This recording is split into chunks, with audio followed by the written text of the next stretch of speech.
जलियांवाला बाग का वो दहशत आज भी जैसे सभी के जहन में ज़िंदा है।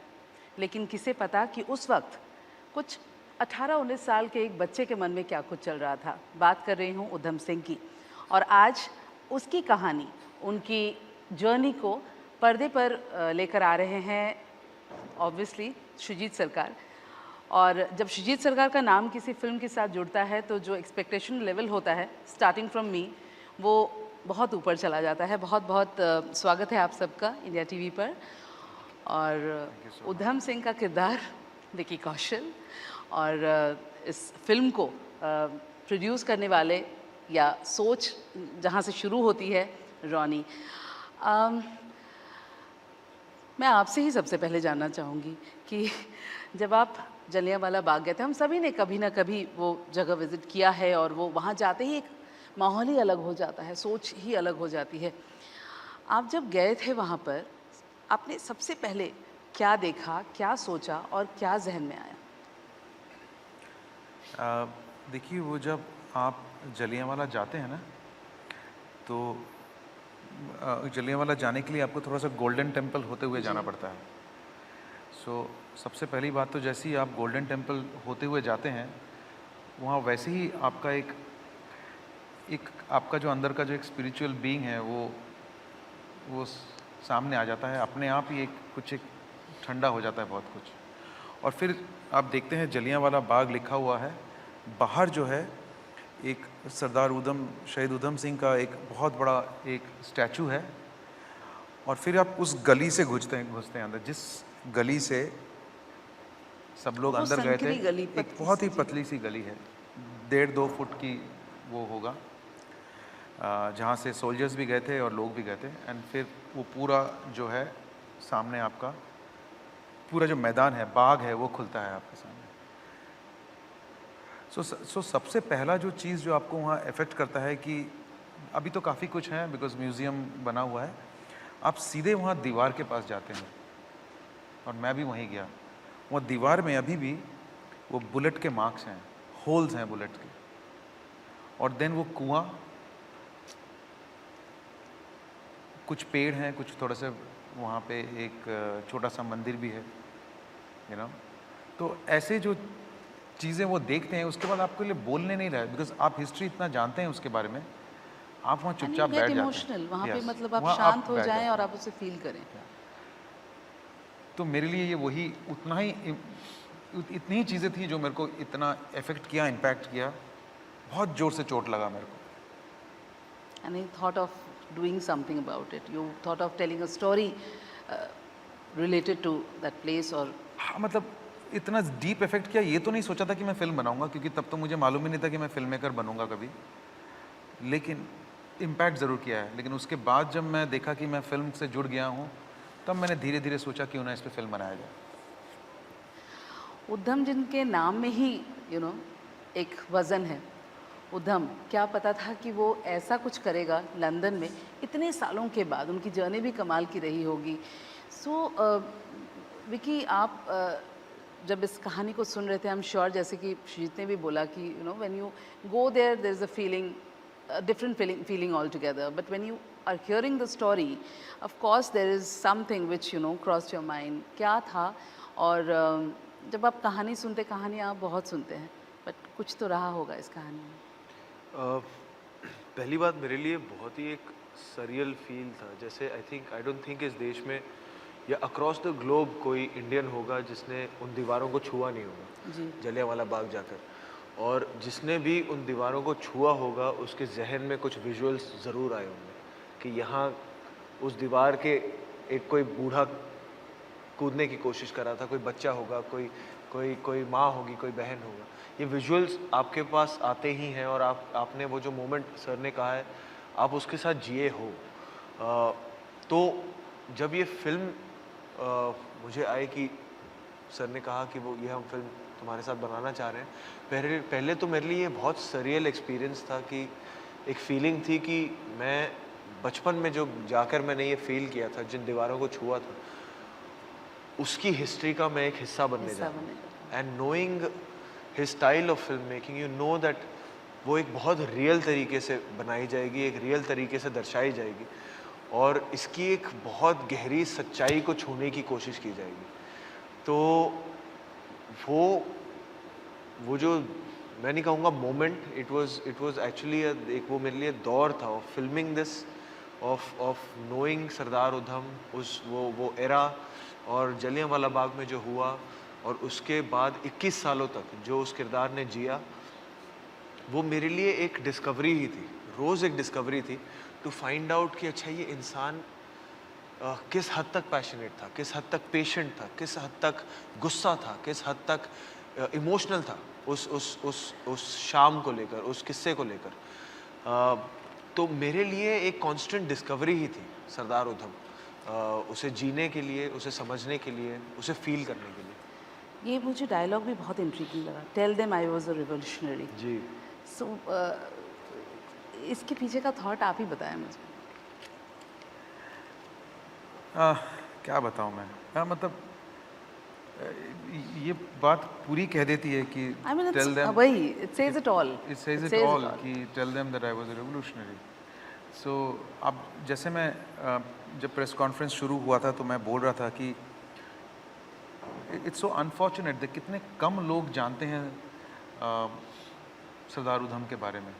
बहुत पंजाब में जानते हैं, नॉर्थ ऑफ इंडिया में कुछ लोग जानते हैं, और कुछ जो हिस्टोरियंस हैं, कुछ मतलब पढ़ते हैं, वो जानते हैं। अदरवाइज पूरे हिंदुस्तान में कोई जानता ही नहीं है उनको। बिल्कुल। लेकिन सिनेमा मतलब फॉर्चुनेटली सिनेमा एक ऐसा ज़रिया है कि आप मतलब ओवरनाइट जब रिलीज़ होगी, मुझे लगता है हर किसी की ज़ुबान पे ये कहानी होगी, सबको पता चलेगा इस कहानी के बारे में।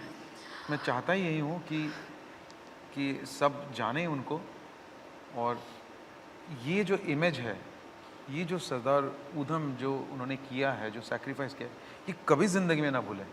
ये हमारी कोशिश रही है हम सबकी, कितना होगा मालूम नहीं, बट पूरी कोशिश जान लगा दी हमने कि ये लोग कभी भूल ना पाए। बिल्कुल। रॉनी, कमिंग टू OTT, शुरुआत भी आप लोगों ने की, और मुझे लगता है कि अंत तो नहीं कहूँगी, बिकॉज OTT एक ऐसा प्लेटफॉर्म है जहाँ पर आपकी रीच जो है वो बहुत ज़्यादा हो जाती है। मतलब घर पे बैठे 10 लोग एक साथ एक फिल्म देख लेते हैं। शायद सिनेमा में 2 लोग जाएंगे, लेकिन घर पे पूरा परिवार आपका देख रहा होता है। सो वो हिम्मत भी आपने की थी शुरुआत करने की, और आज ये फिल्म जो इतनी बड़ी फिल्म आप लेकर आ रहे हैं, जब आप ये भी सुन रहे हैं कि थिएटर्स खुल रहा है, but it's like a different reach all together. तो ये इसके बारे में अगर आप मुझे बताएं। जैसे आपने कहा कि शुरुआत ज़रूर की थी, एंड उम्मीद है ये जो लूप हमने स्टार्ट किया था हम ही क्लोज करें। And so not from the point of view कि फिल्में OTT में ना आए, but from the point of view कि वर्ल्ड एक नॉर्मल सिचुएशन पे आ जाए। दोनों तरफ आप उसे देख सकते हैं ना, जिन्हें घर पे देखना है वो घर पर देखें।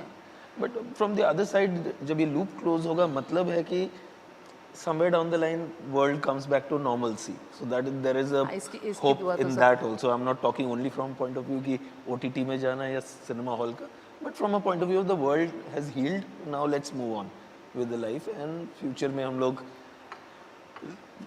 let's go back to how we were living earlier. So that's the hope. I hope ये loop यहाँ पर close अगर इस तरह होता है तो। विकी, इस फिल्म में 18 साल से लेकर 40 साल, if I am not mistaken, ये पूरा जो लाइफ स्पैन है वो आपने प्ले किया है। 18 साल आप जी चुके हैं, 40 आप अभी पहुंचे नहीं हैं, so you are somewhere in the mid.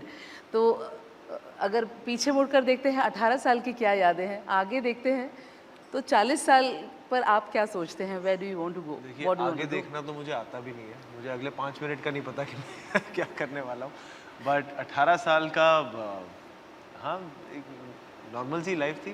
पढ़ाई कर रहे थे, खेल कूद चल रहा था, माँ बाप से डांट खा रहे थे और भाई से लड़ कहीं ना रहे कहीं थे। स्टार्स तैयार हो रहे थे घर पे। हाँ जी, कहीं ना कहीं स्टार्स तैयार हो रहे थे घर पे। पता नहीं, हाँ कहीं ना कुछ ऊपर वाला लिख ही रहा था और अब भी लिख रहे हैं।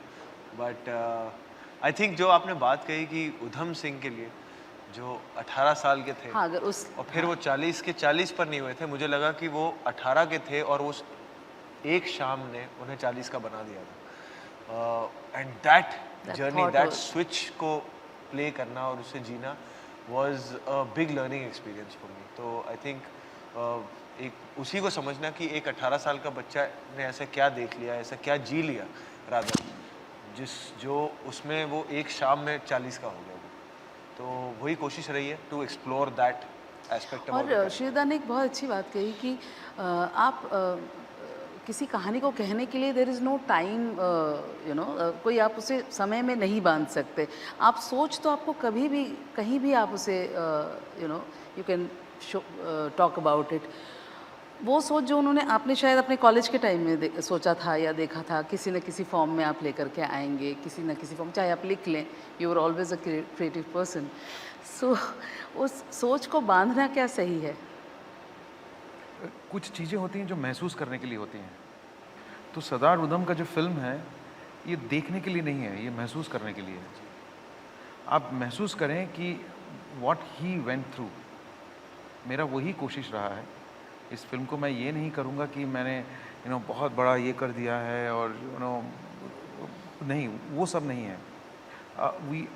हम उधम सिंह के माइंड के अंदर घुसने की कोशिश किया हमने कि क्या वो सोचते होंगे, कैसे वो चलते होंगे, जब वो उन्होंने जो चीज़ देखा है, जो ट्रेजिडी, उसके बाद वो how would he live his life.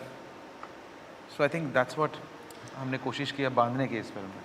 Shrida, आपकी फिल्मों के बारे में मैं शायद शुरू से ही बात करते आई हूँ आपसे, बी दीपिका, देन वरुण। मुझे याद है वरुण कह रहे थे कि मैं उनके ऑफिस में जाकर के बैठ जाता था कि आप मेरे लुक के बारे में क्या सोचते हैं। If you remember we had a conversation कि ये लुक चलेगा या नहीं। मतलब आप एक इमेज को ब्रेक करके अपने तरीके से ढालना बखूबी आपको आता है। What was it when you associated with Vicky? When I think one of course that इनमें जो विकी में जो था, देखा मैंने that passion to act and also that passion to accept. कुछ होते हैं जो करना चाहते हैं लेकिन उनको समझ में ही नहीं आता है, ठीक है। तो विकी को वो समझ में भी आया और उसने किया भी। So and I think I am so glad that I and me and Ronnie ने फाइनलाइज किया विकी को, and Vicky also agreed to collaborate with us and me. So I think I am really glad that it all came as you can say as a fantastic package. I'm sure. So क्योंकि ना बहुत कभी doubts तो होता ही है, क्योंकि इतने बड़े कैरेक्टर्स आप करने की कोशिश कर रहे हैं कि कहीं इधर से उधर हो जाए। मैं वही जानना चाह रही थी कि व्हेन यू प्ले समबडी, कहीं ना कहीं और कहीं कुछ ऑब्जेक्शन आ जाए, कहीं कुछ पूछ ले कोई, ऐसा कुछ रहा है आप लोगों के मन में कभी, या उसे लेकर के बहुत कॉन्शियस रहे हों? नहीं, कॉन्शियस तो उस तरह से नहीं रहा हूँ, क्योंकि मैंने बहुत पढ़ाई लिखाई की है इसके मतलब फ्रीडम मूवमेंट के बारे में, एंड स्पेशली शहीद भगत सिंह एंड शहीद उधम सिंह के बारे में। So in terms of the facts and research we were quite sure कि, बट ऑफ कोर्स सिनेमा के लिए आप लिबर्टीज़ लेते हैं इन टर्म्स ऑफ फिक्शन कि कैसे इस मोमेंट में कैसे परफॉर्म किया होगा, इस वक्त उन्होंने क्या गुजारा होगा। वही तो फिल्म का मज़ा होता है, फिल्म का वही तो एक इंटरेस्टिंग फैक्टर होता है। सो वो हमने एकदम रियलिस्टिक तरीके से प्रेजेंट करने की कोशिश की। एंड फाइनली जो इन्होंने टेबल पे लेके आए, जो मैं अभी एक पहले इंटरव्यू में बता रहा था कि इन्होंने जो जहाँ जो ज़रूरत है सोचते हुए जो इम्प्रोवाइज़ किया, वो भी काफ़ी प्राइसलेस थे। वो भी बहुत ही इतने अच्छे इम्प्रोवाइजेशन थे कि मैं इतना खुश हुआ। तो आई थिंक उसी से पता लगता है कि एन एक्टर का जो इन्वॉल्वमेंट होता है वो सिर्फ एक्टर नहीं होता है, वो सब्जेक्ट को और कैरेक्टर के पीछे उसके स्किन में घुस के उसको परफॉर्म करना। वेरी इंपॉर्टेंट, एंड सरेंडर कर देना अपने आप को, वो भी बहुत विदाउट इट आपको भी लग जाएगा कहीं ना कहीं, आप उससे कनेक्ट नहीं कर पाएंगे, वो आपको यहाँ पे टच नहीं कर पाएगा। फाइनली उरी के विवान शेरगिल को जिस तरह से लोग याद करते हैं, मुझे लगता है कि अब उद्धम के नाम से भी आप जाने जाएंगे। एंड आई एम श्योर जिस तरह से श्रीजीत ने बोला कि what you brought to the table वो अलग ही था। सो विकी छाप, विकी का जो एक सिग्नेचर है वो हमें देखने को ज़रूर मिलेगा। Vicky, I've tried my best, ma'am. Let's see. and he's been very modest and nice. No, thank you so much. And आज जिस तरह से ट्रेलर रिलीज़ हुआ, आई एम श्योर ट्रेलर देख करके ही लोगों को बहुत मज़ा आएगा। एंड उम्मीदें, जैसे कि मैंने पहले भी बोला, उम्मीदें बढ़ जाती हैं श्री सरकार की फिल्मों से। सो आई एम श्योर फिल्म आप ज़रूर देखें। और जैसा कि विकी हमेशा, मैंने अभी सुना आप कह रहे थे कि फ़िल्म को स्टार्ट टू एंड ज़रूर देखें, क्योंकि वो बहुत इम्पोर्टेंट है। सुजीता ने बहुत अच्छा कहा इस इंटरव्यू में कि फिल्म को देखिएगा नहीं, फिल्म को महसूस कीजिएगा। फिल्म को देखिएगा नहीं, फिल्म को महसूस कीजिएगा। बहुत बहुत शुक्रिया आपका। Thank you.